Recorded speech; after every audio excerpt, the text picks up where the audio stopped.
Hello, welcome to Beyond the Filter. My name is Liz Ryerson, and this time I'm here with Isaac Cohen, who is a web developer slash artist slash question mark. We were just talking about this before I started recording about like how should I describe you? Who Um, knows? So yeah, I just we can there's a lot of different places we could start, but first I wanted to ask you just some about what your work and what you do and kind of what distinguishes it, some clarifying questions about what distinguishes it from other stuff and sort of those the kind of communities that you find yourself a part of. So yeah, just if you could tell me a little bit about your work. Cool. Yeah, so I sort of got into creating things with code after I graduated from college and needed to find out a way to make money. So I started making these really, really horrible websites for my friends. But then somebody showed me this library called 3JS, which is a 3D library for doing WebGL stuff on the internet. And I just What is WebGL exactly? Uh, Sorry. WebGL is basically just a way that you communicate with the GPU that you can use on the web. Okay, the graphics processor Exactly, on the computer. exactly. Okay, Yeah, cool. so we've sort of always been limited to the CPU on the web, but now that we have access to the GPU, we're sort of like permitted to do a lot more things in terms of computation, in terms of rendering, in terms of, making actual games or actual stories or like full real experiences, sort of. And things that have traditionally used like the GPU are like video games, right? Exactly, exactly, Okay. exactly. So Anyway, continue. that's definitely yeah. So basically I started doing 3D stuff on the web and was just like, "Oh my God, like I never knew that I could control three-dimensional objects without having to do all of the math myself." And 3ds is this really, really wonderful library that sort of allows you to very quickly create something and very quickly start fiddling with something. So it basically, like, one of its biggest assets is it just has this massive list of examples. And I sort of started by learning by just going to an example, changing a line of code, being like, what does that do? Changing a line of code, what does that do? And just doing that until it like slowly, the entropy just grew and it just like slowly like crumbled. And then I'd be like, okay, start over. Or like, start another example. And and it was crazy because I would just do that again and again and again. And then like one day I was just like, oh, wait, like I've written the majority of this code on this thing instead of just taking it from an example. And that moment was like a really crazy one to me because the sort of growth from learning to creating was such a organic and like spectral one. I didn't even notice the transition. Did you come from more of an artist background? Yeah, I guess like definitely not. I had like one or two shows that I would, like did a lot of stencil work, a lot of Okay. printmaking work. But it was definitely much more a hobby. I've done music my entire life. My mom always sort of pushed me towards art, and my dad definitely always pushed me towards, um, learning about different music and art and stuff like that. Okay. When I was really young, I actually learned Logo, like pretty much before I learned to read. What Uh, is logo? Logo is this super old programming language where you have this, Oh. and which is just a triangle, and you sort of say like, move forward 10 steps, turn right 20 degrees, Oh, move forward okay. 10 steps, and it's this procedural programming language. Yeah, and it was really cool. I always loved playing with it, but I could never, like, my dad would try to show me how to use it to like make a game, and I'd just be like, nah, I'm just gonna draw circles on the screen, Dad. Uh, children these days. Well, you have to make rules to make a video game, and that can be pretty intense. Exactly, exactly. I'd much rather like make rules to like accidentally draw something on the screen that is different than what I imagined it could be. Yeah, and well, that sounds like that approach defined when you got into doing WebGL stuff too, of just trial and error kind of. Yeah, totally, totally, totally. And sort of like, I think that my favorite part about programming as compared to sort of like, for example, making stencils is that, when you make a stencil, you have a very clear idea of what the final form is going to be.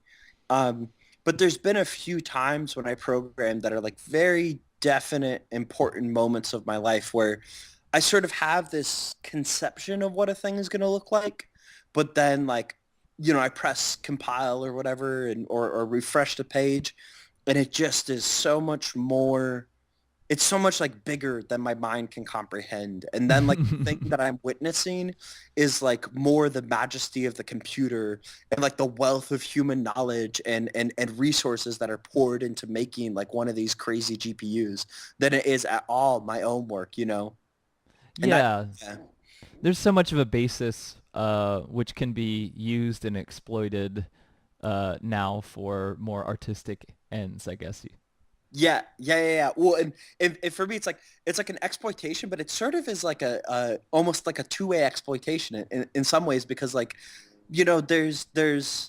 n- uh, there's a lot of times that I don't feel like I have sort of like sovereignty over my creations. There's a Yeah. lot of times when like, especially when I started and especially now with like the new work that I'm doing, I'm like, I start with this concept in my head. I'm like, this is what I'm going to make. And then by the time that I'm actually at a place where I'm going to release the thing, it's like, oh, that is a complete 180 of what I was going to make and I notice this a lot like when I make music.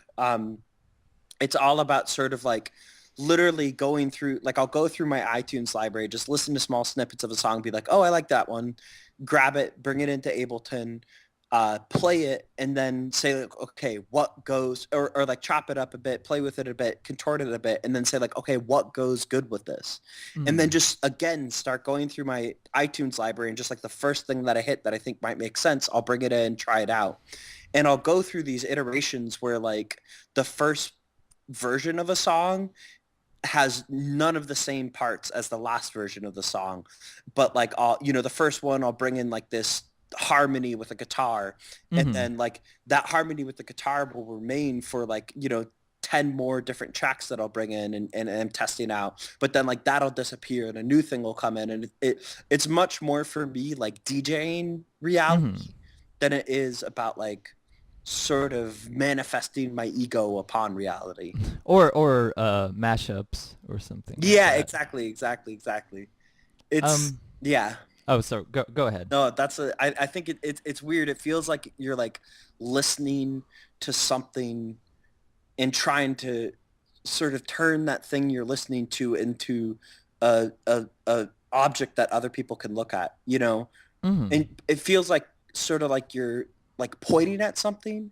Like for me, like I always want my art to be like pointing at something, like the art itself should just be like this finger, pointing at this like really beautiful, I don't know, like plant or flower or tree that's, maybe beyond what I can actually touch or beyond what I can actually communicate, but sort of allows through its inadequacies or sort of through the mistakes or the way that it's created or sort of the the aspects of the medium, like just points towards something beyond what it is instead of trying to say like this is the ultimate flower. Yeah, well, and something organic, Yeah. something like not just a flower in like the physical sense, but also in like an abstract sense. Like, Yeah. Like a almost like functional sense, like the way that it blossoms or blooms or the way that it changes or like the time dependent dimension of that object. the fact that nature sort of represents the unknowable, Yeah, or yeah, yeah, yeah. It always is difficult for me though, because like as soon as I start thinking about nature, it just is like, why the fuck am I even creating? Like yeah. nature is so much better. Like anything I look at, let me look at like this one leaf. Oh, that is better than anything I will create ever. Great. Like, Well, that had years and years to evolve in like a long process, and like, or I don't know, things developing organically, like they develop in response to their environment, and so we can never sort of have that level of just things that exist around it, because the way yeah, that you develop defines your ability to survive and function. So your entire function is encapsulated in the shape or whatever of Yeah. the thing. And Yeah. that's not something that like humans really have the capability of just creating something that can is, completely tested, can Yep. function Yep. Yep. Exactly. 100%. And Exactly. Exactly. Exactly. yeah. Uh, Like our machines, they break down and they only have specific uses, and we need yeah. Yeah. They can several, only like, reach so far. Yeah. they're not self-sufficient. They can't just use things in the environment around them. They sort of we have to create an environment, a Yes. Yeah, yeah, simulation. yeah. We need to not only create the thing, but the context that that thing lives in, and sort of like all these different. Yeah, we have to describe in its totality the world that we're trying to create, and that means like we're gonna fail. But Yeah. I think that there is something exciting about it because it sort of is like, okay, if I try to make the thing that feels like as goopy as possible, right? And I'm just like trying to replicate reality in that way. Never going to make the goopy, anything as goopy as like Jello itself, or anything like, as goopy as like flour mixed with water, like I'm not going to do Yeah. that, or cornstarch mixed with water. But I do like the fact that you sort of reach as far as you can towards that like shimmering star in the distance, which is like the real world. And then you say, okay, never going to make it there, but I can make it like, 0.0001% of the way there.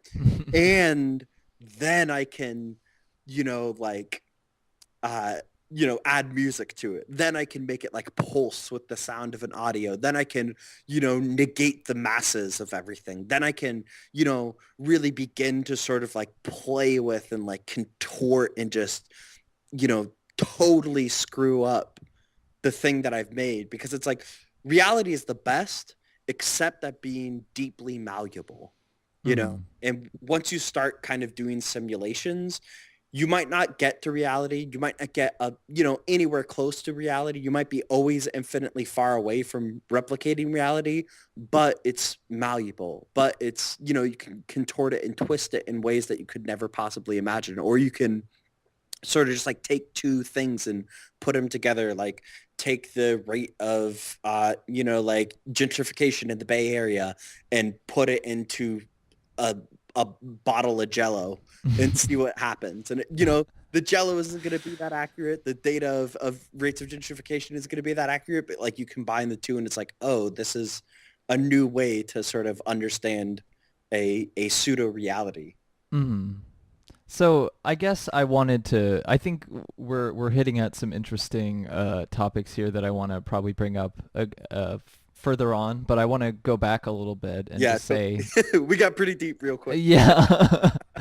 um, I mean, the one thing I was going to say was that a lot of people will say that the goal of art is not to create a simulation or not to be a substitute for reality, but point at certain facets of reality, and that goes back to what you were saying about pointing at stuff. Yeah, But um, so I wanted to talk about, like, so I got introduced to your work just from a friend of mine who suggested that I play watch, experience your something that you made, which you describe as an interactive storybook, could also be described as a game. I don't. It depends. It's called Enough, and I was really struck by a lot of things in it. But one thing I was struck by that just independent of the actual work itself was that it seemed to get a lot of recognition, and like there are a lot of people who are interested in it, but not in the world of video games. Like I hadn't heard anyone talk about it in video games, even though like there was a lot of very obvious.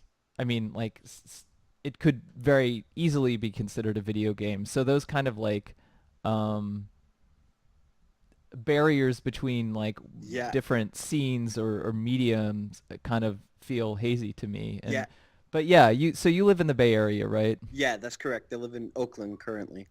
Yeah. Well, and I used to live in the Bay Area, so we hung out a few times and talked about stuff. Like, I don't know, the some of the most interesting people I've met are just I randomly discover their work and then look at their Twitter bio and it says like, oh my gosh, they live in Yeah, Oakland. yeah, Like, yeah, yeah. I I guess I definitely should that part. contact them. Yeah.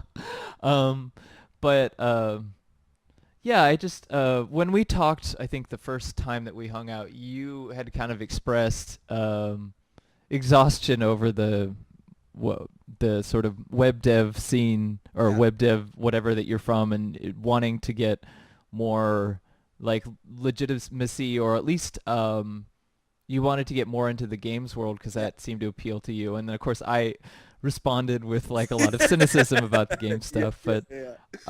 yeah. We all see the like greener pastures in the other little areas of the world and sort of like are like, oh, I'm gonna go there and everything's gonna be great, and then it just is, you know, grapes of wrath or something. Yeah.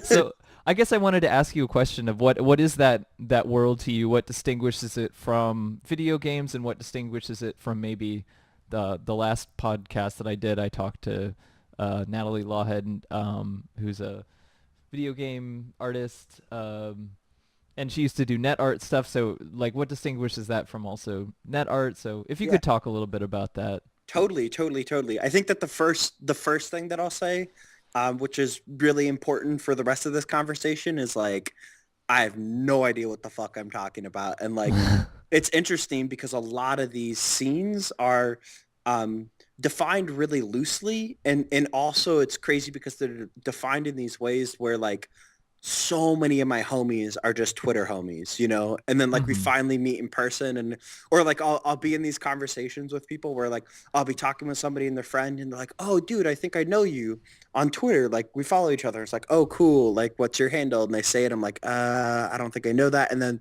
I'm like, what's your, you know, what's your Twitter picture? And they're like, oh, it's like this like ray of light going through a floppy disk and it's all 8-bit and then it changes into a rainbow. And I'm like, oh my God, Prism floppy, homie? Like, what the fuck is up?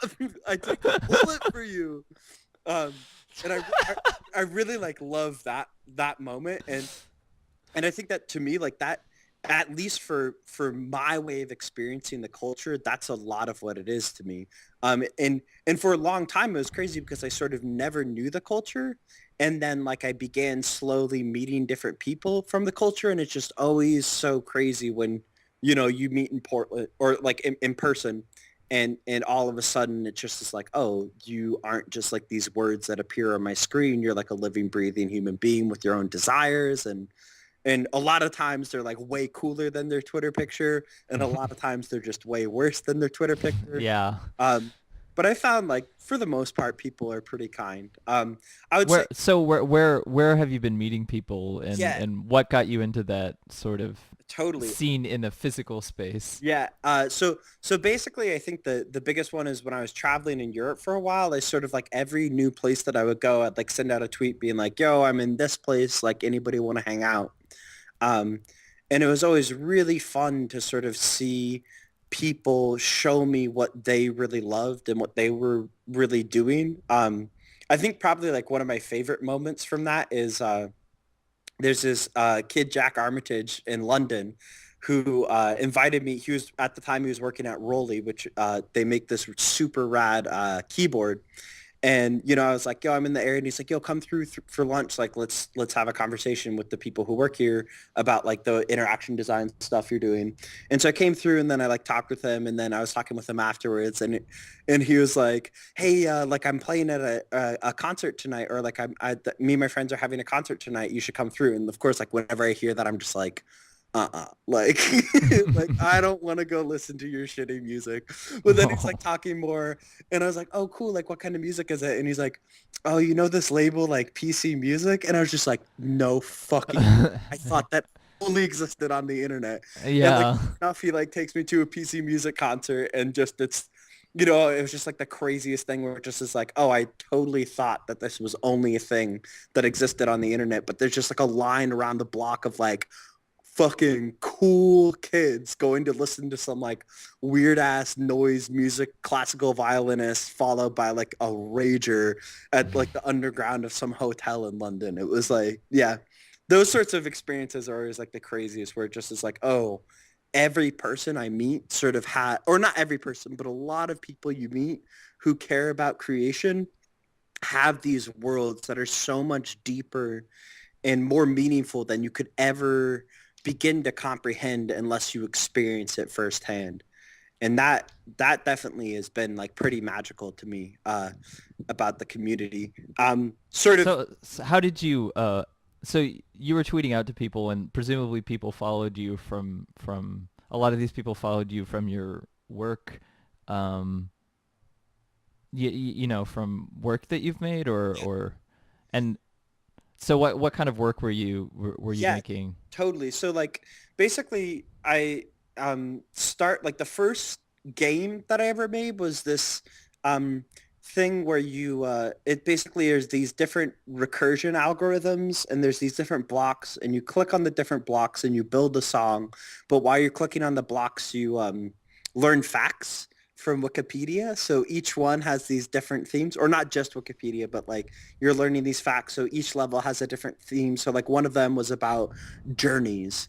And they were all sort of, you're like building this song and it'd be like, like one of the boxes themes would be about like journeys of people and one would be about like different migrations and one would be about um, like one would be about sort of like journeys into space and one, and then there's another one about burials. So it's about different burial techniques, about different burial rituals. There's one about recursion and there was one about different jewels. And so that was like the first thing I ever made. But then after that, it sort of very quickly got into audio reactivity and sort of like What is audio reactivity? it just using audio as an input data. So it's basically like data visualization, but for audio. Um, and sort of the first few things I ever made, the way that I visualized that audio was um, was by using basically just the volume to move up and down something. But very quickly I discovered that like for me, the fidelity of that data is what is the most important. Basically, most audio visualizations sort of have like three or four main parts that they're visualizing, like the lows, the mids, the highs. So it works really Of of the audio yeah, like the frequencies exactly. and like a bass would be a low frequency and The like snare, violin would be the high frequency or exactly. okay. And it works really well, especially for sort of super basic visualizations. Like if you just want to have like a boom, boom, boom, boom, and just have a thing sort of like grow at that. You can do that really well with these low bin count visualizations. What low bend Oh, count? sorry, yeah. um, No, I'm just I'm fine with you talking about this stuff. I just am going to keep asking you yeah, constantly. perfect. So basically, the number of bins, like trash bin, you can think of is sort of like the amount of times that you split up the frequency.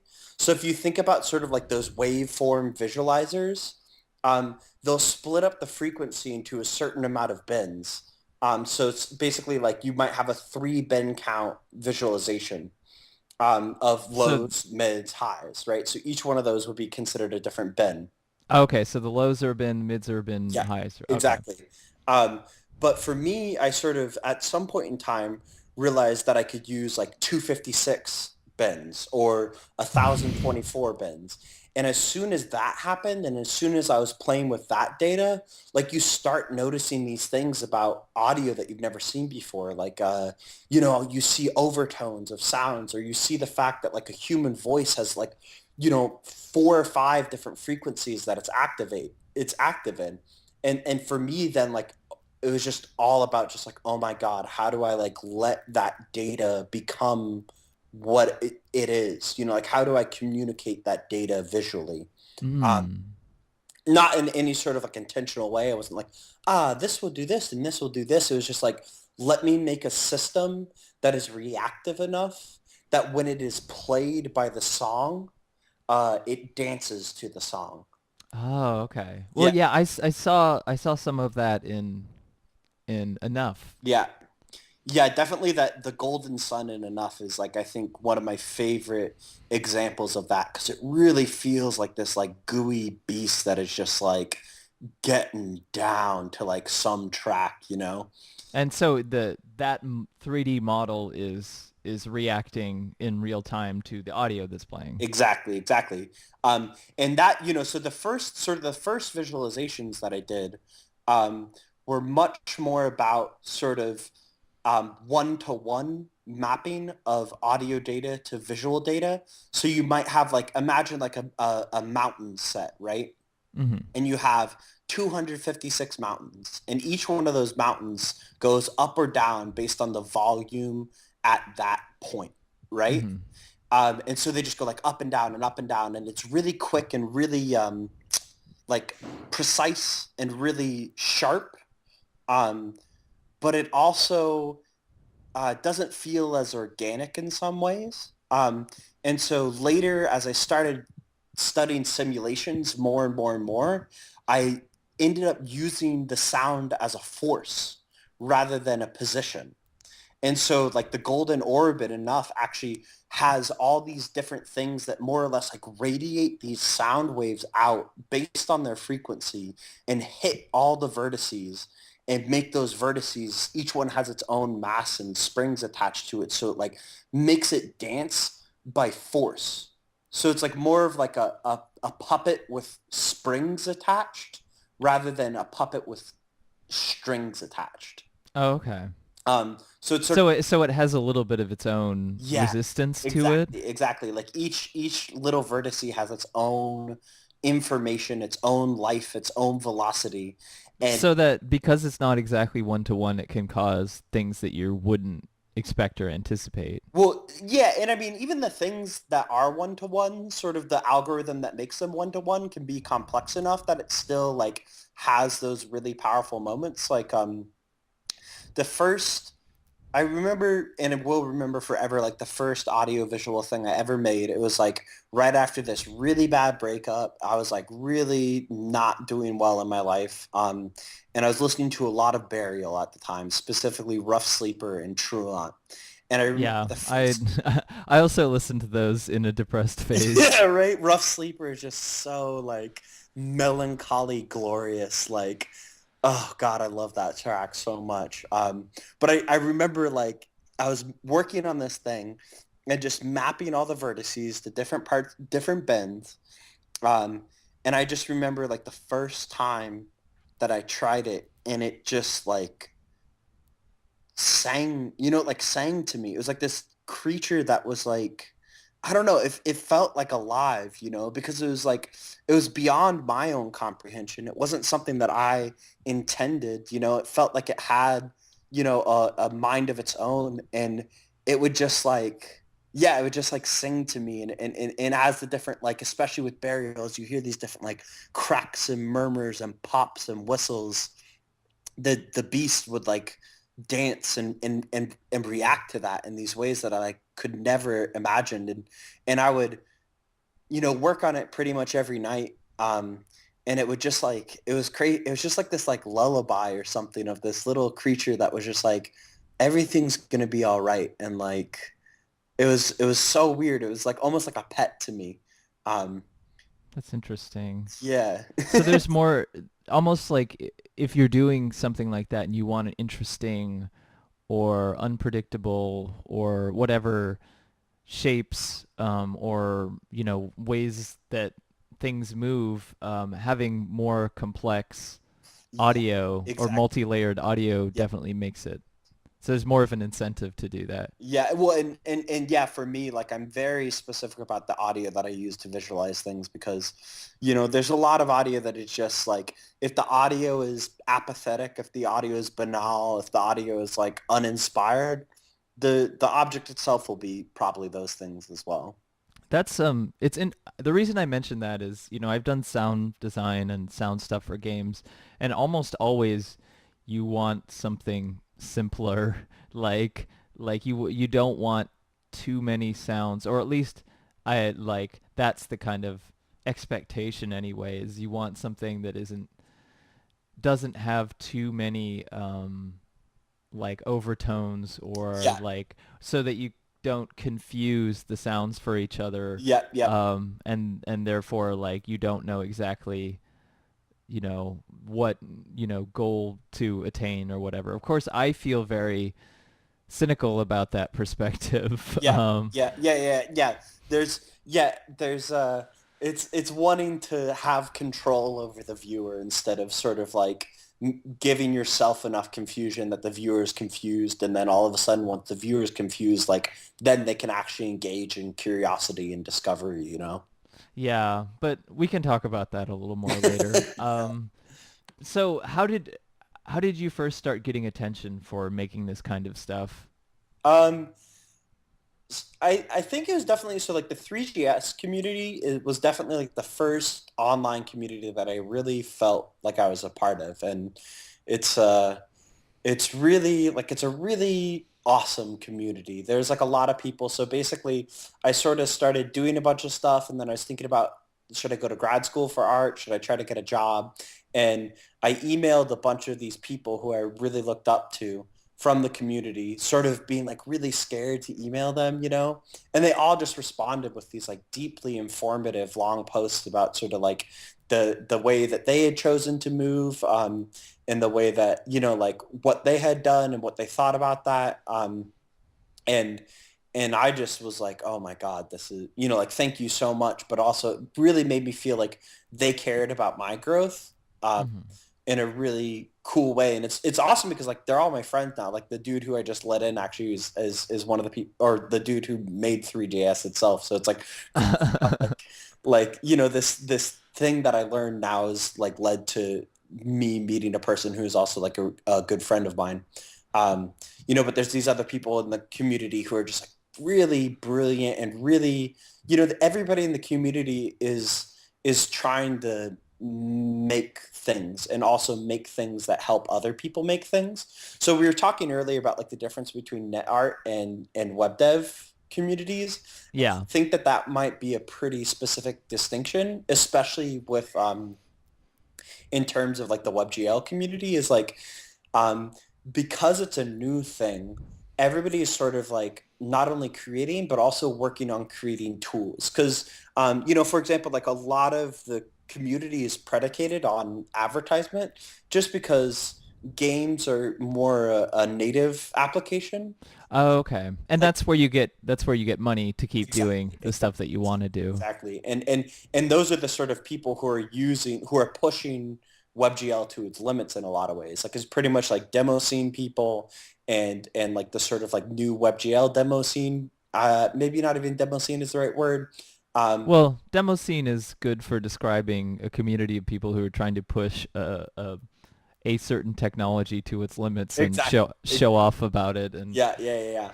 But it sort of like comes from like a lot of the people like one of my favorite WebGL artists and creators is this dude Jaume Sanchez, who I think his Twitter handle is the Spite. But he, you know, he works for Be Real and sort of like you know, what's like, Be Real? they're a production company in Okay. international production company. Um, and they, you know, like he'll just make all these really cool demos, but he'll also be making tools that, you know, then are open source so that he can use them in his job, but also other people can use them. So he's made this entire library for doing post-processing. And he's, you know, built a bunch of demos that other people, uh, get inspired by or look at code from. He's written some things for like different shading models. And that's, you know, that's really cool because it sort of is a community where the creation is additive, you know? So Hmm. like when you make a tool, everybody gets that tool. And it's cool because like for me, I'll be like trying to make art, but then I'll notice that I'm using this one tool again and again and again in my art. And then I'll take like an extra week to sort of like parse that out and make it something that other people can use. And all of a sudden, like, you know, they don't have to, you know, they can sort of like push their art as well or push whatever thing they're doing, you know, by using a tool that I made just because I was having fun with art. But then sort of like as soon as you're part of an open source community, there's always this question of like, oh, could other people use this? Like, is this something that I should take the time to create for other people? And I'm pretty selfish in the way that I do that. You know, like most of the things that I make are still instances rather Hmm. than tools. But like Ricardo, who does 3JS, is spending so much of his time, you know, making these like really amazing tools for people to use. And sort of like, I definitely would not be making art if it wasn't for, you know, the tools that he made and the tools that other people have made and the sort of the ways that they've pushed me. Like, uh, real quick, I got to mention this one dude in the community. No His, problem. his name is Wes Langley, and anybody in the 3JS community just like knows of Wes Langley because he's contributed a lot of code to 3JS, but also he just is on Stack Overflow answering 3JS questions. And like I don't know if anybody knows who he actually is, but like on Stack Overflow, I just have, like pretty much every question I ever asked within like 3 hours would be answered by Wes Langley with extreme clarity and just like all this helpful stuff and sort of like pushing you a bit further.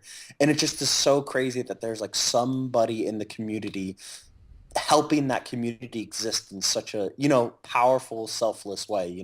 But I've never That's seen anything that he's actually made. I don't know what he does for his job. that's really funny. Yeah, I don't even There's a guy in the indie games or game scene that is like that, at least for me. His name is Leon Arnott, and he does he helped develop like the new version of Twine and stuff, but he's done like he's one of those people who just like always answers your question. Yeah, yeah, yeah. And it's amazing how important that is um for a community.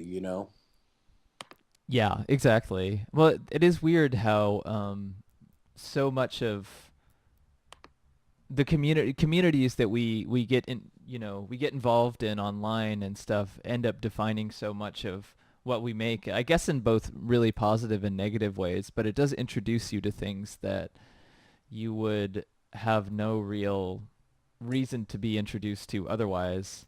Yeah, exactly. And it definitely is so crazy to think about like um sort of like online personalities like becoming you in some ways. So like my online name and the name that I create most art is Kabibo. And it was never supposed to be like a pseudonym in the way that it like exactly represents me. It always felt like more like a title of a project or something.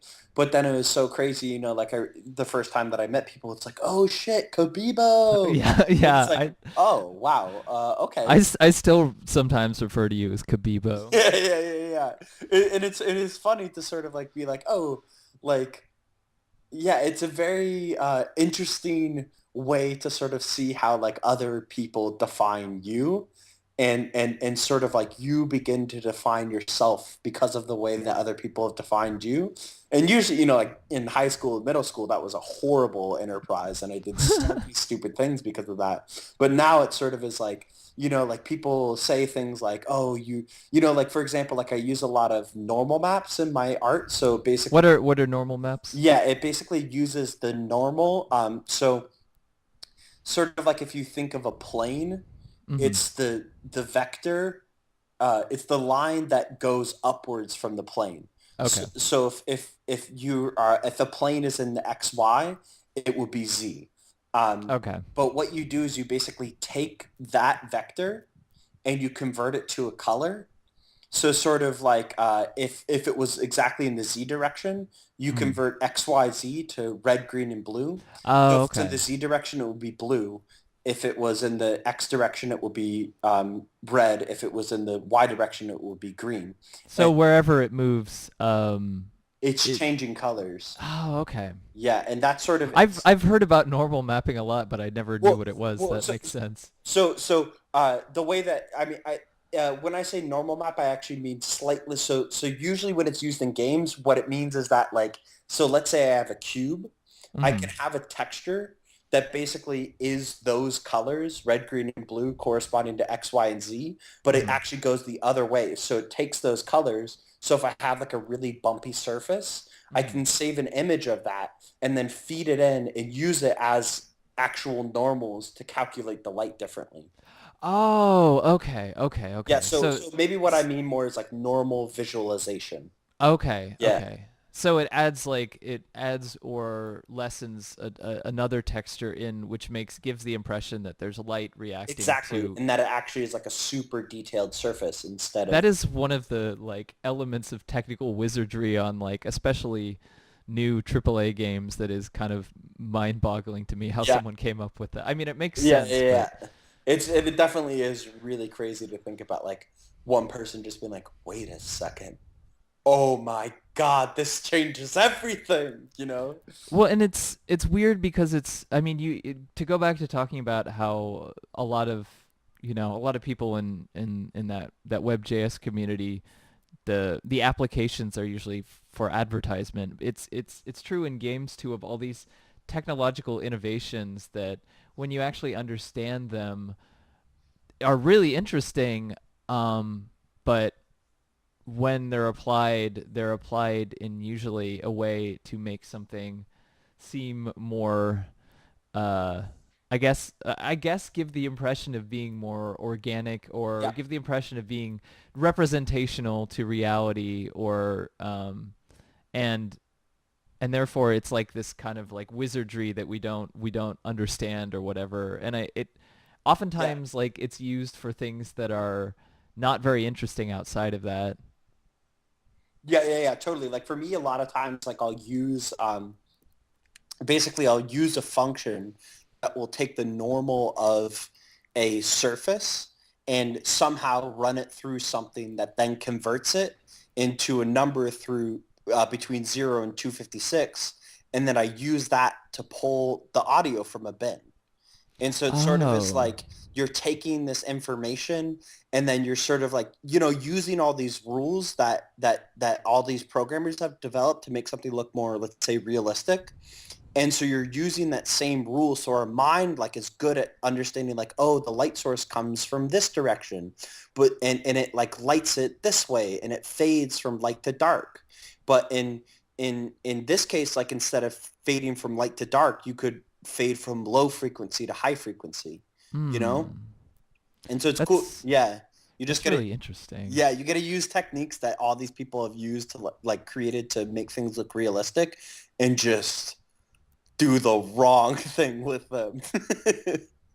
I mean, right in whatever way you want to call it, but like a lot of times I'll show it to people who sort of like are like, "Oh, like I've never thought about doing that." And you're like, "Yep, you've never thought about doing that because it is very specifically wrong. It's very specifically not how you're supposed to do this." Well, it's wrong in the way that it's defined by that culture, I Yeah. guess. Well, and I think that to me, like that kind of goes a lot back to the sort of like, clickiness of things is that I think communities are wonderful. But the thing about a community is that as it grows, it sort of begins to build its own vocabulary. And once it has enough vocabulary to succinctly describe the thing that it's creating, like once a thing is defined, that sort of affects how things are created. Because when there's so obviously like one thing, like let's take Wolfenstein and Doom and first-person shooters, like once there is a sort of like narrative and vocabulary that is used to describe first-person shooters, it sort of creates this weight that will make things that are similar tend towards that center point, Well, right? especially if one thing gets popular. Exactly, exactly, exactly. And I think that a lot of times one thing gets popular. There's sort of as a narrative that is told about that popular thing, and then it builds, yeah, it builds an idea and a narrative that can be told about that specific work, so that like when you send, let's say you send a journalist a weird game and you send a journalist like a first person shooter, if they look at the first person shooter and they don't have time to look at a lot of stuff, so they look at it for a second, they're like, oh, this is like this thing. Yeah. All of a sudden they have a connection, they have something that they can write about, they have something they can describe, whereas the weird thing like might take a bit longer to like really understand the mechanics, or it might take a bit longer to sort of like grasp the point of it, or it might intentionally be confusing, which makes it much more difficult for it to sort of like go viral or be something that is easily digestible. And I feel like that happens with communities. I think that like certain communities begin to slowly create sort of the expected outcome, and then everything tends towards that expected outcome and becomes more and more crystallized. And then people are maybe more afraid to do something wrong. That that goes back really well to what we were talking about, when I talked about feeling disillusioned from game stuff and you talked about feeling disillusioned from web dev. Yeah. I had a lot of the same experiences. With games, like there are different sort of factions, I guess you could say, but oftentimes the factions are pretty like they take one thing and they stand behind that. So the Yeah, people who are exactly. like I am artists aren't necessarily going to be the people who like experimenting with the kinds of stuff that you're talking about. And then the people who are really knowledgeable about the technology aren't usually that interested in using it for experimentation. Right. Yeah, it's interesting because even in very experimental communities, like for example, like the demo scene itself, I sort of like made a demo and like was really proud of it and put it up on Poet.net, which is this website where people put up demos, and it just got trashed. It just was What did like, people not like about it? there's a lot of rainbows and people are like, what is this eye puke colors? Like, what is this doing? Like, just because it's sort of like especially for a community like the demo scene, which is like extremely crystallized, uh, it just wasn't something that fit into their vocabulary. And I think that, we as humans sometimes tend to get scared of instead of excited by things that are different. I mean, I'll also like, the things that I make are total shit compared to most things in the demo scene. Like there are experts and there are reasons that were legitimate that why people hated on my work, but also like some of the reasons were just like, oh, this is just different. Like you just don't, have the exact vocabulary to talk about this thing. Or people assume that you're doing stuff because you don't know how to do something else, which may or may not be true. But Yeah, yeah, yeah. even if it is true, it doesn't mean that what you made isn't interesting. Exactly, exactly.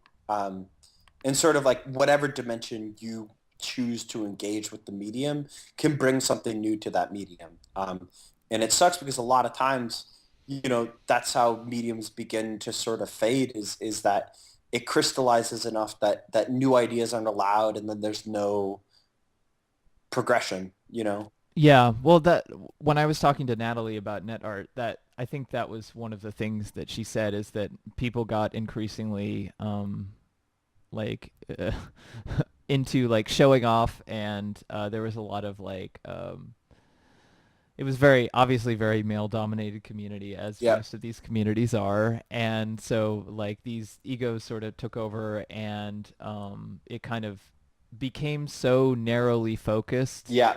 that people got bored of it, Yeah. and except for whoever is internally in that scene who's still like extremely committed to it, and therefore like its kind of relevance or interestingness or whatever kind of tapered off, and there are other things that happened, of course, but like I've seen that happen with a lot of communities. I saw that Yeah. happen with I was in a it happened with the indie games community. It totally happened with the indie games Yeah. community.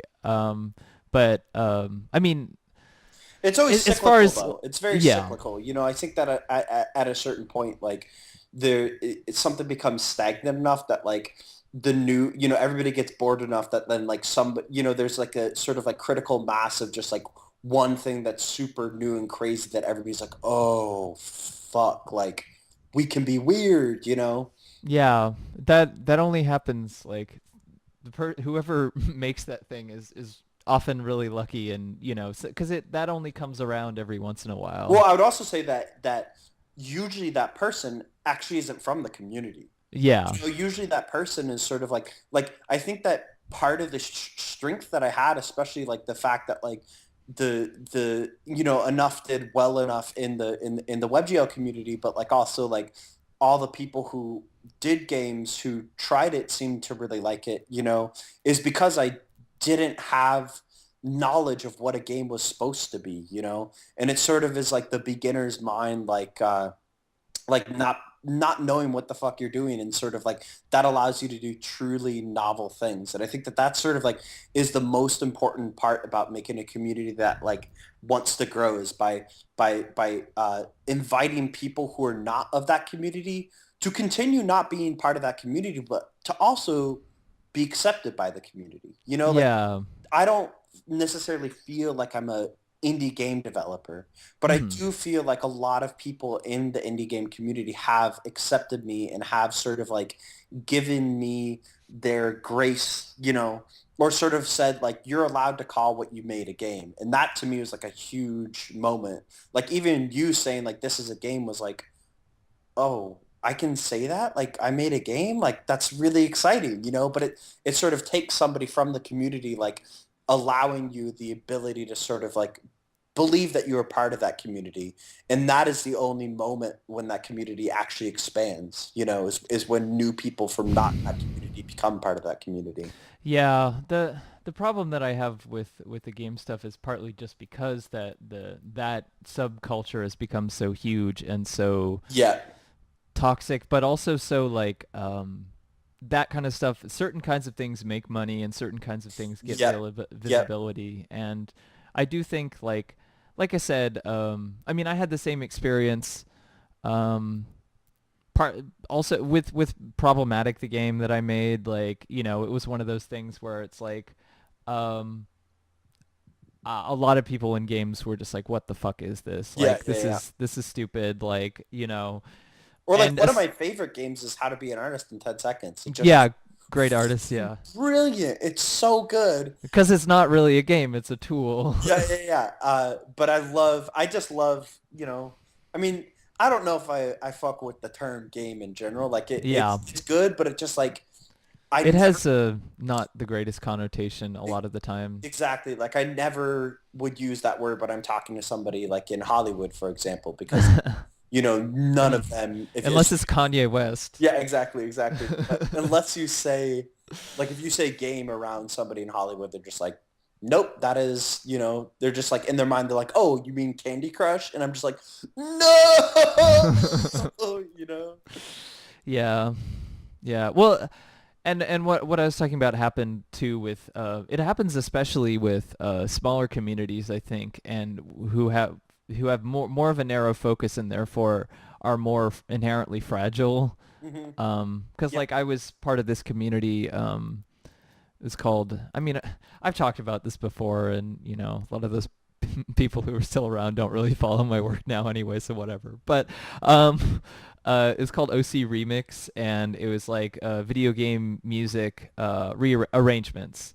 oh, cool. And I first discovered it in like 2002, and I was just blown away because I like video game music, and I felt like it was unappreciated. But I also there were a lot of sites for video game music, but it was like MIDIs, or like things like that you're pretty limited on if you wanted to do an arrangement on what you could really do. Right, right, right. But all of a sudden, like, oh, it's I can make this. I can make a full audio, piece of audio. Like I can I don't have to without recording anything. Like I can use a program Right.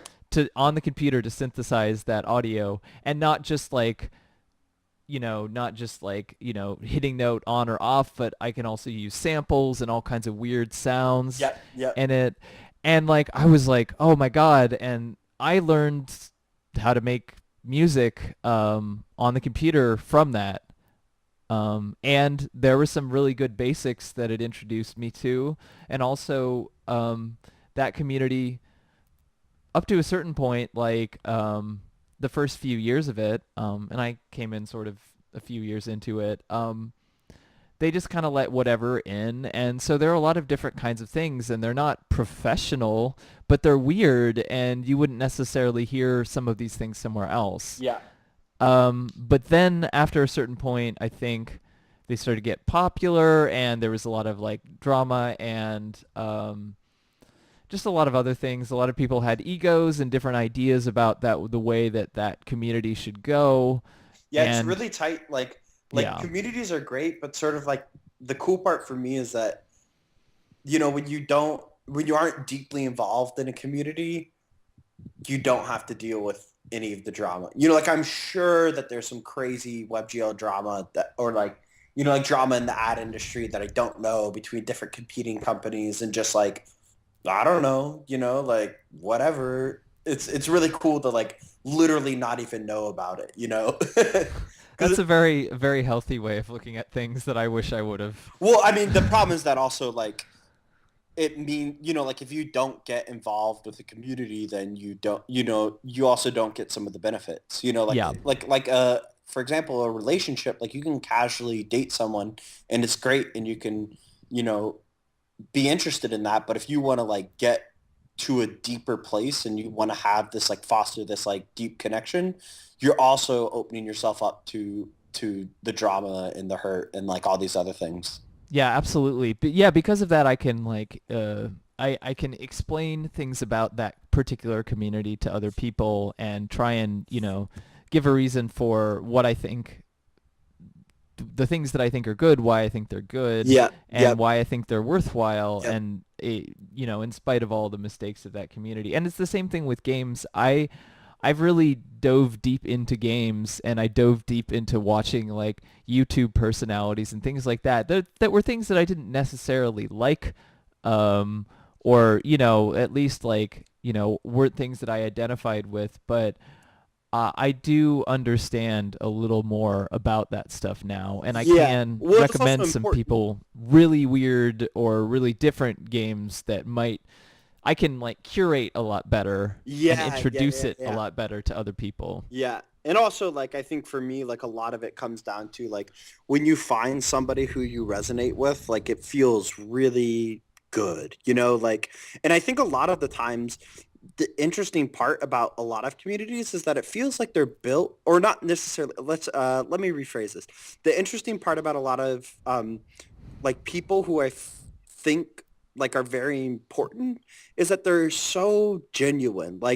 Um like for example, like I've I don't know pretty much anything about YouTube streamers except like most of them make me want to die and like lose hope for the human race. I have found a few genuine ones, of Yeah, course. like for me, like Video Game Donkey, like the way that he speaks makes me like feel, I don't know, it just makes me feel like he wants to choose love in this world. And like and I also I mean like especially his newer stuff feels like it's much more manicured and it feels like he's much more like treating it as an art form or as a medium instead of just streaming. But it's really interesting to me how like all it takes is like him just like talking with a smile and I'm just like I'm fucking sold, like I'm gonna watch all your videos. uh Uh, yeah. That's interesting because I think like in those communities, like I can think of in that YouTube community or in I've been in a lot of different like sub communities in like indie games or alt games or the different sort of factions of games, and in D- Doom modding, Yeah. or things like that.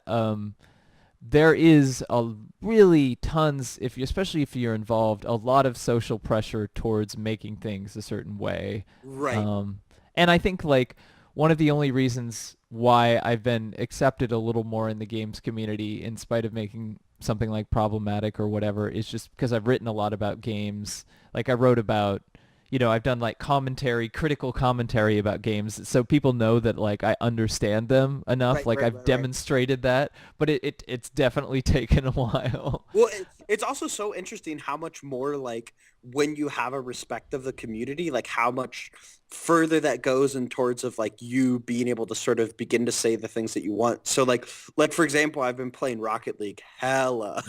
You As and Rocket League, I swear to God. still playing it, still playing it.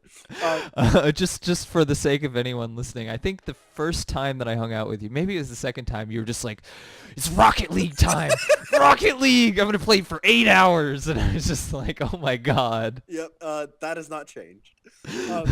But it's cool because now I'm actually good enough that like when I say something when we're like talking on, like when like me and other people are chatting while we're playing, like the thing that I say sort of carries a bit more weight just because I'm good at the game. And so like before, like when I was really bad, people would say like fucked up things or, say something super racist or super transphobic or super like, just like mean spirited. And I'd be like, hey, that's mean, like you don't need to say that. And I just want to let you know that like, that is something that made this game a bit more unpleasant for me. Um, And, of course, when I started, everybody's just like, fuck you, get out of here, like even augmenting more. And obviously that still happens. But a lot of times, like, people will say something mean and then I'll just like score 20 goals in their face. And then they're like, oh, this person might actually have something important to say, you Because know? the assumption is that if you have the view outside of that, then that means you don't know them or you Yeah. don't know how to do Yeah, this. exactly, exactly. But if you're like, oh, we really care about the same thing, like then you can begin to communicate in a slightly different way. And it's been so amazing for me to see just like people, there's like one person, I mean, who by the end of, we were like playing together and we were playing like a few matches together. And by like match like 4 or 5, I like started talking with him about like, it started off with him like yelling at me and getting really pissed. And then sort of I scored a few goals and he's like, okay, nice, nice goal. And then by like game 4 or 5, I was like talking with him and I was like, yo, like you should check out therapy. Like I just started therapy. It's been like really good for me and you should like really check that out. And like we ended up I ended up like sending him a bunch of resources for like finding a therapist. And he was like, yo, I really, really deeply appreciate this and like really, really needed that. And it's like crazy because it was like just because I was really good at the same video game as him, like he could somehow respect me. Yeah, that's kind of, I think you hit on like really one of the like central problems of like tech culture especially and like video game culture, any kind of like definitely super nerd focused thing where that knowledge is kind of hoarded and valued, and if you have it you get respect, but if you don't. Well, and if you have this very specific knowledge. Yeah. And like traditionally people who are outside of that are like, like women or Yep. minority groups, people of color, like all that kind of stuff. So like Well, and you're also like totally independent of the knowledge. You're prohibiting people from gaining that knowledge just by being antagonistic towards them. So they can never get to the place where they, have an ability to deserve respect because they're just being, like destroyed from moment one. Like as soon as somebody gets on, if to Rocket League, if they're, somebody who's going to be offended by or hurt by like a lot of the shit that people say, like immediately you're getting hurt. And immediately it's like, wait, why the fuck would I ever care about this knowledge? You know, it yeah. comes at such a great price. Like I don't want to care about this knowledge because it's also kind of arbitrary. Yeah, I think that is maybe it's a thing of human nature. Maybe it's I don't know, like people want to form their own factions. They want to create their own like fort, and you have to Yeah. know the password to get in. Yeah, yeah, yeah. Sort of like the act of othering is a way that people feel like they have some semblance of control, I think. By sort of and the thing about it is that sort of like the act of othering also does create a tighter knit community in a lot of ways. It might necessarily be a positive community. It might not be one that helps them grow. It might be like an extremely negative, toxic community, but it still does create a deeper community. Like Burning Man, for example, has this very clear delineation of outside versus inside. But it's interesting because like once that delineation happens, you can be so much more freer on the inside because you're like, oh, all these people are of my same, like I can trust all these people. I can be more vulnerable around all these people. Mhm. And that's cool. Like it's cool to sort of like be able to be at a position where you feel like you can trust people and is extremely important for something like Burning Man. But it also really sucks, because like one of their tenets is radical inclusion. And it just is like, that is the exact opposite of sort of like the feeling that I get from most people who are part of that community, Yeah. or at least who talk about being part of that community. Let's say. Yeah, and the stereotype that I have of Burning Man now is that it's something that like you know tech workers and venture capital Yeah, people yeah, yeah, go totally. to and be weird for 1 week and Yeah, then come back. But yeah, I guess it makes it's a good advice for somebody who's on a community who, maybe wants something else but don't know what they want, like to be better about respecting or yeah. um Or just make the first step. Like just saying to somebody on an online community, like, hey, I just want you to know that like that made the game less fun for me and I really like this game. You know, it sucks because sort of like the response you're going to get is fuck you and quit out and rage. You know, like you're going to get a lot of hatred and Hmm. and a lot of times it's sort of like, you know, the worst is online when like you know, on Rocket League somebody will sort of be mean to me and I'll respond with like sort of like peaceful calmness and then they'll be mean again and somebody else will be like, you know, why are you attacking Isaac? Like, fuck you. And it's like, no, no, no, wait.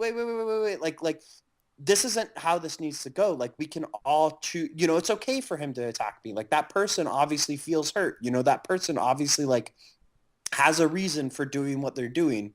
And that reason might not be a good one. That reason might just be like they've been trained their entire life to believe that's okay, or sort of like been sort of trained their entire life to sort of like believe that that's the way that you have fun. But like they're a person, they're in pain. They're, you know, they're trying to communicate in some way, you know, like everybody, you know, like every, you know, like going to the defensive, you know, and it's kind of sucks because a lot of times I'll create these antagonizing situations just by trying to respond where somebody all of a sudden is being violent, you know, for me to this other person. And I'm just like, that is not, you know, that's not at all what I want, but sometimes it can be caused. So I think a lot of it is just like radical non-action in some ways or like radical non-violence in the way that you sort of like uh, continuously in the face of everything that is cruel that is said, you just try to think about like, okay, what is the kindest thing that I could do for this person or what is the best way for me to communicate with this person? And that, Or yeah, go for it.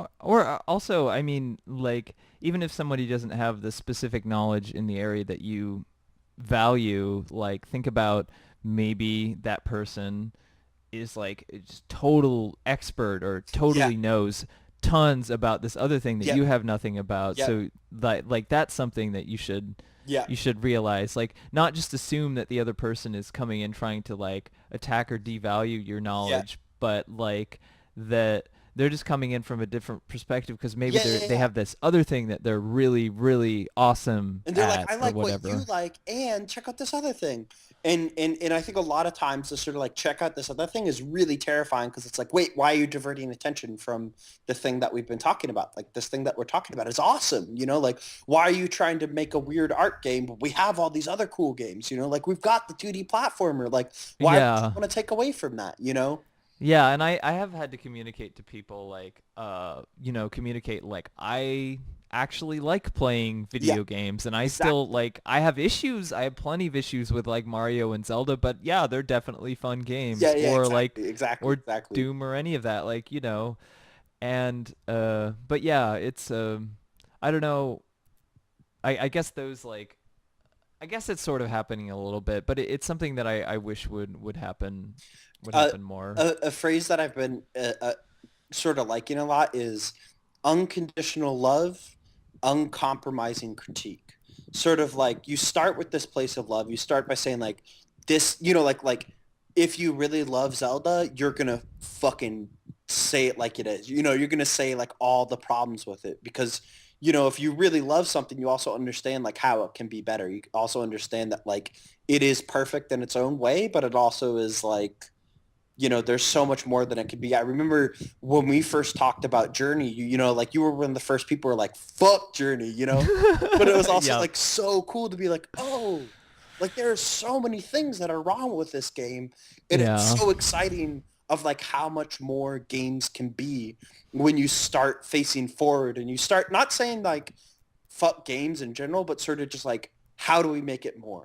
Well, yeah. What's the next step? What's the And next step? with You know? Journey, I'm like coming from a place of like you like I know a lot about games and like I was very interested in that game when it came out. So and and parts of it still obviously appeal to me like aesthetically and all that kind of stuff. But Yeah, the criticism comes from like you know like let's look at the broader picture and what we could be doing yeah, with this exactly. stuff. And Exactly. oftentimes there are things that like seem a lot less maybe cultured or something like that because that is a game that comes off as even though it's fairly mainstream, it also comes off as being reasonably culturally sound or something. Yeah, yeah, yeah, yeah. Whereas, some other games like, I don't know, like I haven't played this game, so it's kind of a weird example to use, but there's a game called Ill Bleed for the Dreamcast. That's like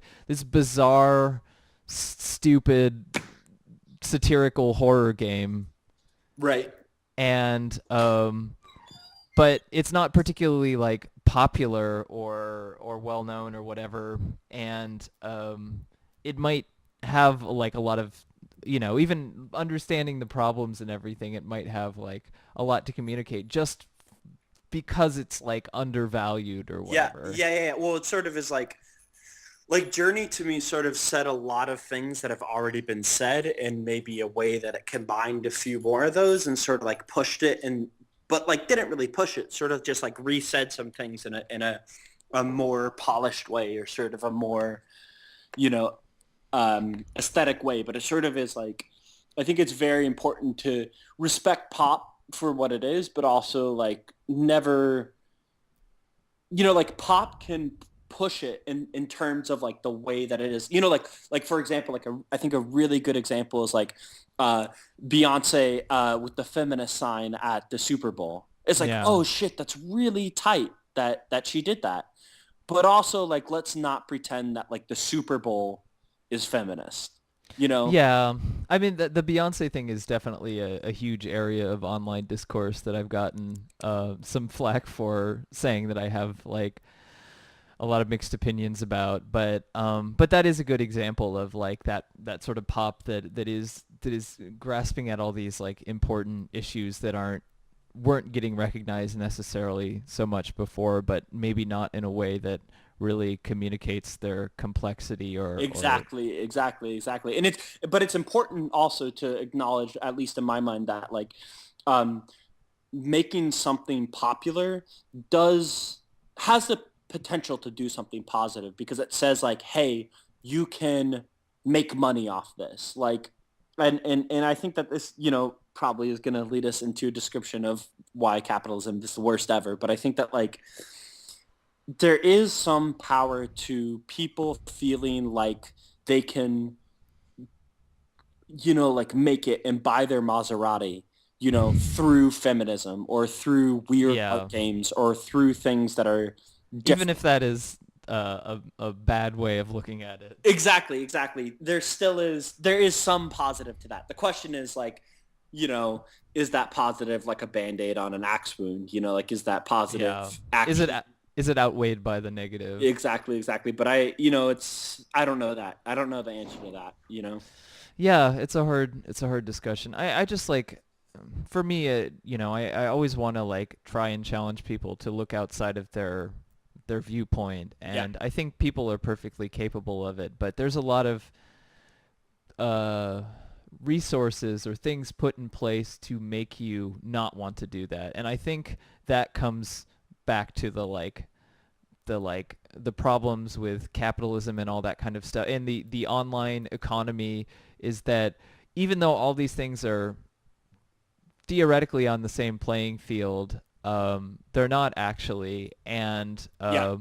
even though like, it's the same YouTube that shows, you know all these Beyonce videos or Taylor Swift Right. or, As the YouTube that shows whatever else it still is. Yeah. it's the same YouTube you would upload something else to, or that some bizarre experiment would be on. It's still very different, and people are definitely, there's a lot in place in that sort of business to make those divisions, to make people feel more comfortable. And I think that's the thing that, I really want to, with this podcast and, with talking about this stuff, I really want to just break down those barriers, because they are kind of like, in one way, if it's a community of people, if you're in a community of people and you value them, that's totally 100% real, and what you're interested is totally 100% real. But the barriers and divisions between these communities, Yeah. oftentimes, especially for people who are the outside who don't know anything about them, just seem kind of like bizarre and like Yeah. non-existent, and like, why would you like this thing but not that they don't distinguish those things. And I think that's kind of that is how it is. Like these things don't really need to be divided Yeah.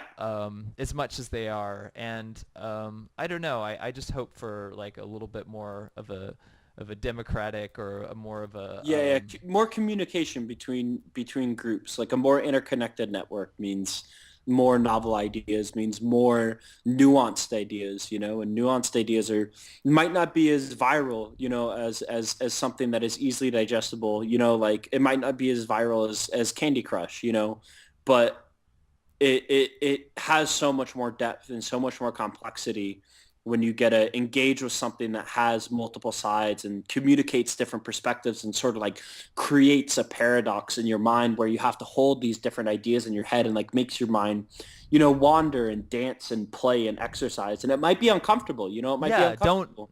it's like the thing that I have to tell people is like don't just look for things that make you feel good or Yes. better, Yes. because like there are some things that I didn't feel good about, that I have not felt good about, that I and that I avoided for years and years, and then I kind of decided like, okay, I'm gonna try and give this a chance, even if I feel anxious about Yeah. particular elements of these things, and then what feels good to me now is different. Yeah. Like you can totally, you have the ability to do that and change your kind of To perceptions. expand. And I don't think a lot of people even know that.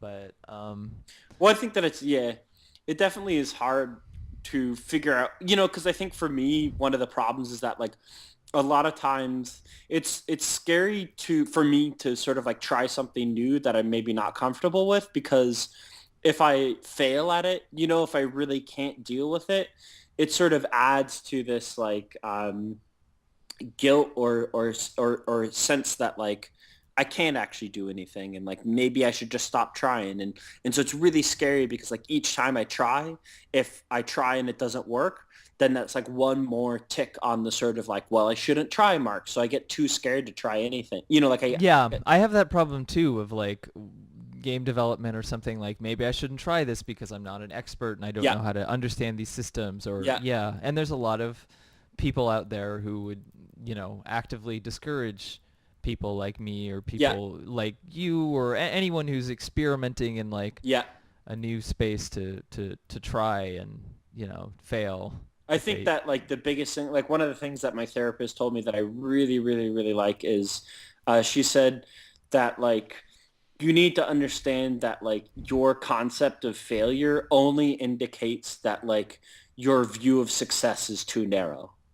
Sort of like when you fail at anything, you learn something, and sometimes it's hard to recognize those failures as like growth, but as soon as you do, then you feel like invincible in some ways because you're like, oh, like I actually can't fuck up if I'm trying new things. Like there's no way for me to fuck up except maybe by like dying by doing motorcycle without having learned to ride a motorcycle. But yeah. aside from that, like, oh, like I'm just getting stronger. I'm just, learning more. I'm just like practicing being experimental, and it definitely is sort of like, yeah, maybe you want to try new things. Like I've signed up for like art classes that I know I'm going to be the worst at. Like it just allows you a lot more freedom in the way that you experience this world and a lot more freedom in terms of like what you can make yours.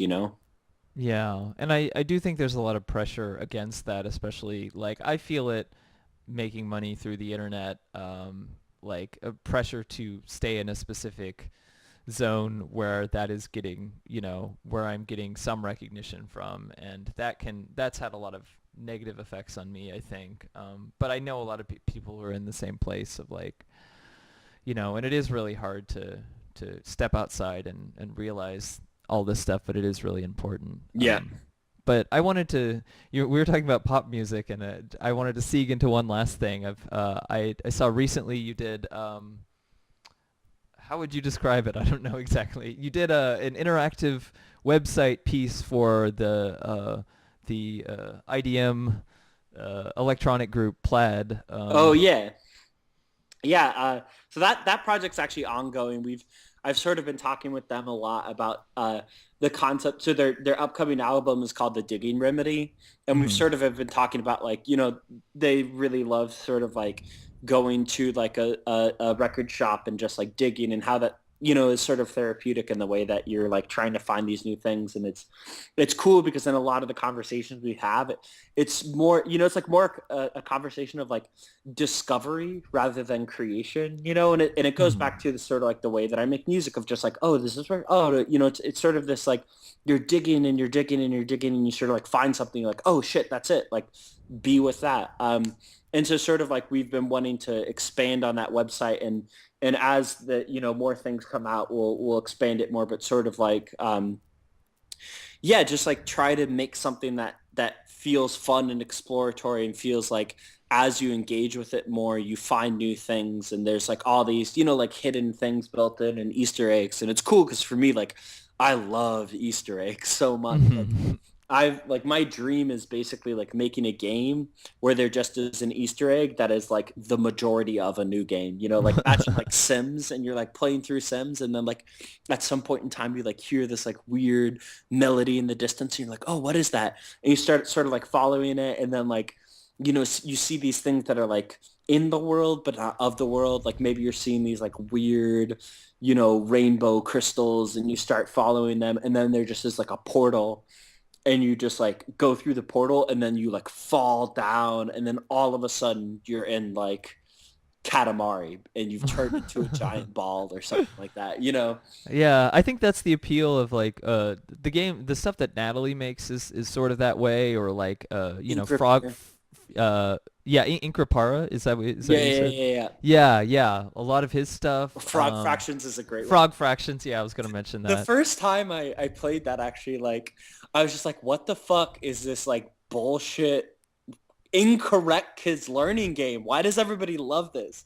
And then it wasn't until like 2 years later where somebody's like, oh, you should try that again. I was like, okay. And then it's just like, oh my God, there is so much. Yeah. Those moments of and one thing that I'll say about that though is that like the act of creating an Easter egg is sort of what we're doing when we're talking about communities. It's sort of is like setting up like a difficulty in order to enter a community, that creates then like an inside and an outside of that community, of those who have found the Easter egg and those who have not found the Easter egg.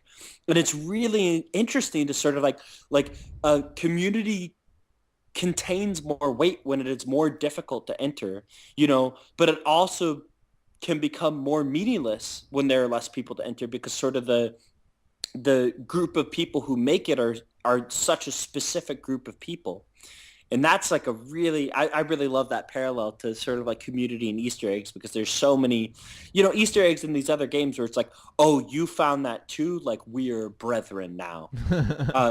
But Yeah, then, that's yeah, like older games were more designed that, like Zelda was designed with that in mind. yeah. The original Zelda. It just, yeah, exactly. It just is like yeah, it's a really interesting sort of dichotomy of like Easter eggs are very, creating an outgroup. They're very much hiding something and being mysterious, and they're sort of like antithetical to a lot of what we've been talking about this entire conversation, where it's like, oh, if there's something beautiful, everybody should see that, and you should be welcoming people to see that, and you should be thinking about ways of getting other people to see that. Hmm. But at the same time, you know, part of the thing that is the beauty of that is the fact that it is difficult to get to, and Yeah. like somebody has to work to get to it. And I think that maybe in my mind, the sort of way that I resolve those two sort of opposing descriptions is that like you should make it so that anybody can experience a thing, and that if anybody chooses to engage with it, they should be rewarded for that engagement, rather than saying, oh no, you need to do a little bit more. Like, oh no, you aren't good enough yet. Oh, you haven't done enough yet. And, Hmm. and, and maybe sort of like making it so that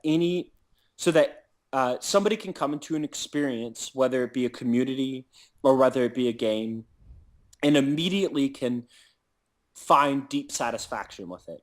But Yeah. every time there's a desire for an extra step of curiosity, an extra step of involvement, that also can be rewarded. That also can be, um, appreciated. And it just is about like appreciating those steps rather than sort of like depreciating other people's steps, sort of like, uh, you know, choosing to, yeah, like be kind as a reward instead of like, and sort of like if somebody wants to be part of your game, part of your group, part of the Easter egg, you say, okay, cool, come on in. And Hmm. then that could be the only step they take. But if they want to take another step, you say like, oh, cool, come a bit deeper. Oh, cool, come a bit deeper. But it should always be like, oh, cool, not like, you know, not Yeah. you, like it Yeah. should always be, Don't. yes, Yeah. not Stay away. exactly, exactly, exactly. Yeah. Yeah. Well, I guess I should. I want to ask just one more question. This is how did play Plaid, sorry, get in contact with you? How did they Oh yeah. get exposed to your work? I was Uh, kind of curious about that. Totally, yeah. So my good friend Jono Brandel, who is also definitely part of the like creative code community, um, made a piece called Patatap a few years ago. That's like this weird, you play different keys on your keyboard and it makes different sounds. Really cool piece. Did very, very well. And they contacted him to make a music video for them, and then he sort of was like showed my work to them, and then they reached out and Oh, cool. started making stuff. Yeah, it's all I about community. Yeah, it's true. It's true. I like cuz I'm always interested in just, being a musician when I see pop musicians kind of well, pop in the broad sense, I Yeah, guess, yeah, not just, super yeah, yeah, mainstream exactly. pop. Like contact people from, Not, weird yeah. outsider artists or people from games like that Bjork website you showed me with the Oh, yeah. Vincent Oh McKelvey, my God, I love his work so much. or like your friend who I met who had done, worked for like pop stars like, Oh you yeah, know yeah, yeah. Max Wiesel. yeah. Yeah, um and it is interesting, like I hope, I guess when someone has a little bit more resources to do it, it allows more that to happen. But yeah. maybe it's part of me is like secretly like, maybe it's because there's something about music that lends itself to being more communal and open versus other things. Well, I think a lot of it is too. I think a lot of it is predicated, like the fact that the WebGL community is based around ad work is sort of like that's where the money is. And I think with music, because there's sort of like these, we need to think about new ways to consume music because sort of like the physical object isn't necessarily the way to commit just to share music, or it isn't necessarily like the best way to distribute music. There need to be sort of like new objects that can be associated with music. And I think that that's sort of causing people to have to reach out a bit farther. That makes sense. Yeah, that makes a lot of sense. And I mean, like you can see like a lot of people are doing album covers. Like there's this artist who I absolutely love, Jonathan Zawada. Jonathan, let me see, Zawada. Yeah. Oh God, he's so good. And he did the new Flume album cover, and he did the new Mark Pritchard album cover, a bunch of these new album covers, and he just is like a really good visual artist, and you can sort of see like it's like, oh my God, he's really good at creating visual objects that are good to put next to music, and all of a Mm. sudden it's like, okay, then he must be a very important person to sort of, like he's a great person to sort of be working with to create new ways of distributing music or new ways of communicating mimetically music. That makes sense. Like whenever there's more, the safe is cracked open or something. Whenever there's more kind of trying to be figured out, then these experiments tend to happen Yeah, more. exactly, exactly, exactly. And I've that's seen that. Also there was Flying Lotus album cover that was Shintaro Kago, who's like a Japanese guru artist. which album was it? You're Dead, Oh yeah, yeah, yeah. That's a and great piece. yeah, I really like that artist, so it was kind of really interesting to see it intersect with the pop album Yeah. or whatever you'd categorize. Yeah, I think that for me is like one cool thing about like VR right now too is that sort of everybody's like scrambling to know what they're supposed to do or how this thing's supposed to work. And because of that, it sort of like allows more people who are like trying weird stuff to try weird stuff and sort of like still have a voice because there's no crystallized voice of what is right. So there's more allowed, there's more experimentation allowed. Yeah, that makes a lot of sense. Well, I guess we can end the conversation on that unless there's anything else you want to talk about. Not really that I can think of. Yeah. Uh, it's been a really good conversation. Yeah, we covered like a lot more than I thought we were going to. Actually, a lot of stuff very, you know, kind of getting at the heart of some of the issues of why I even started this podcast. So that's really great. Yeah, it definitely it feels cool to be able to sort of say out loud a lot of things like the Rocket League stuff is something I've been thinking about because it really is like a deep experience when you can connect with someone who before you could not connect with. Like it, I think that's the reason we're here, is for these connections and for sort of like getting to see the like beautiful, tiny, little shimmering iridescent jewel inside each other person. And that's always there, it just is like muddled by all this pain and anxiety and mortality and all these things that just like really make us hurt and cause other people hurt. And it's so cool to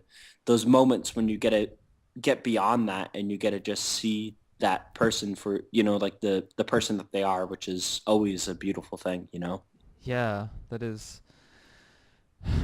That's so much to unpack in the whole thing. Yeah, I feel Um, like I should say something just like really goofy and uncouth. Just yeah. that. Well, so anyway, I guess this was Beyond the Filter, and I've been talking to Isaac Cohen, aka Kabibo, who lives in Oakland. He does web dev, WebGL, games-ish, interactive, visual, musical stuff. And yeah, I'm still working on having a website and all that kind of stuff. So, I'll, right now I have the stuff up on archive.org. I don't know if I sent you, Isaac, the link to the first one that's up, but I'm about to Definitely, put the definitely second one do. up. And yeah, and I'm gonna have a lot more people on. We're gonna talk about a lot more stuff. So definitely check it out. And yeah, it was really great to talk to you. Yeah, you too, Liz. It And was. I hope I see you next time I'm in Oakland. Yeah, definitely. I'll be coming up to Portland sometime soon. Okay, cool.